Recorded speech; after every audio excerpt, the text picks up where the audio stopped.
rock and roll. The day I started putting this video together was August 1st, 2020, which marked the 39th anniversary of MTV. While the network is more about Jersey Shore drinking and teenage motherhood and less about actual music, I still wanted to do something to commemorate the milestone. But seeing as it comes so soon after I already showed you some of my record collection, I'll give actual music a rest for now.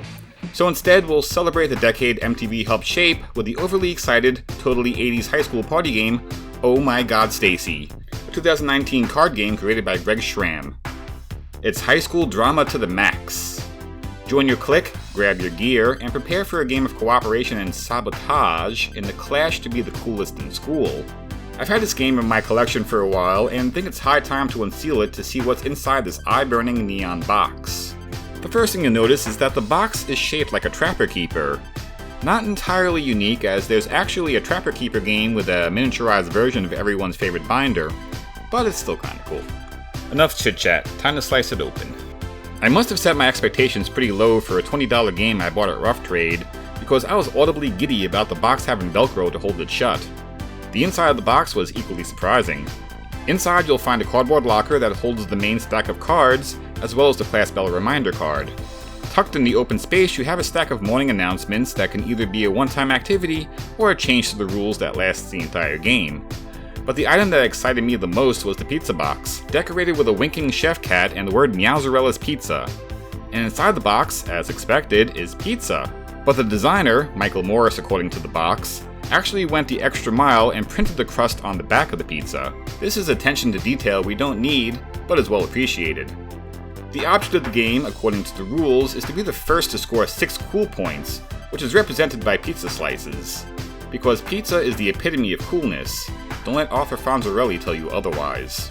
Every player or team picks a high school clique to represent: geeks, jocks, skaters, preppies, punks, and theater kids. Some cards and actions can have a different effect on you depending on your chosen clique. I wanted to play a sample game, but current quarantine situations prevents me from hosting classy game parties right now. So I enlisted the help of Ted Theodore Ruxpin and Creepy Clown to help me demonstrate Oh My God, Stacy. First things first, we have to assign the cliques. Theodore will be a preppy. Creepy Clown will be one of the theater kids. My hand, represented by the Devo Energy Dome here, will be playing for Team Geek. To avoid any accusations of impropriety by the toys, I will shuffle the cards thoroughly. You don't know if these things come to life at night to talk shit about us. Since I'm the only one of the 3 players with both a high school diploma and a soul, I think, I will do the honors of starting things off. It looks like I have a somewhat decent hand. To start the turn, I will draw a card from the pile. Since I have 2 gear cards, I will play those. Each one is worth a point, or 2 points if that gear belongs to your chosen clique. You could trade in 3 points of gear at turn's end for 1 cool pizza point. I now have the option of either picking a second card, or playing an action card from my hand. I will play Bitching New Look and get some new cards. At this time, Theodore checks his hand for a gotcha to stop this action, but cannot. Creepy Clown likewise cannot stop me. So I throw the action card and my hand into the trash or discard pile, and draw 3 cards instead of 2 because I cheated. Theodore draws a card to start his turn and plays his combat boots gear, only worth 1 point as they're not typical preppy wear. For his action, he plays Shoulder Bump, which allows him to steal a card from a random player. It's on the table in case anyone wants to challenge it, but since no one does, it is successful.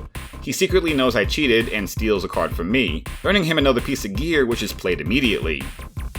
It's Creepy's turn. He draws from the pile to start things off and poses by playing the skater's shoes for a point. He plays the Ask Out card, and while it comes with a risk of losing a cool pizza point, he's at 0 anyway and thus has nothing to lose. After some thought, he feels that him and Theodore might have a fun night out. Creepy asks if, after the game and when everyone's asleep, Theodore would like to go down to the kitchen, grab some tea, and talk about me. How will Theodore respond? Come dream with me tonight. That sounds like a yes to me. Let's go to the kitty cat pizza box and give the new couple some pizza. At the start of the first player's next turn, which is me, a morning announcement card gets played, which oftentimes alters the rules of the game. And we see that now, gear owned by cliques no longer earn a bonus point when turned in. Bummer. I take my turn by drawing a card, and playing the gear in my hands for points towards pizza. And as an action, I'm playing the Student Council Coup card to trash the rule that was just introduced. No one is able to counter it with a gotcha card, which means the rule is removed, and I get another pizza slice closer to victory. But I'm not even done yet. I trade in 3 points worth of gear, and earn myself another Meow Meow pizza slice. Theodore does not like to lose, and will certainly bring this up on his date tonight. After drawing a card, he plays Veg Out, which will give him a cool pizza slice for doing absolutely nothing. Not so fast. I play a gotcha card to stop that action, denying him his slice. But hold the phone, Marge! Creepy, clearly letting his heart make the decisions here, plays a gotcha card that cancels my gotcha card. Once the dust settles, Theodore gets his slice and is now tied for first with yours truly. We have to end the game early so Theodore can recharge his D cells and rewind his tape for tonight's date. But that's how it's played. While simplistic, this game is good for a few laughs, especially when played with Generation Xers.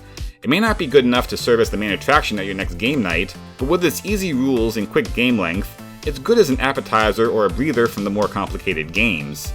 I only assume it's even more fun with actual living human beings. This was Dave for TeeVee Games. Thanks for watching.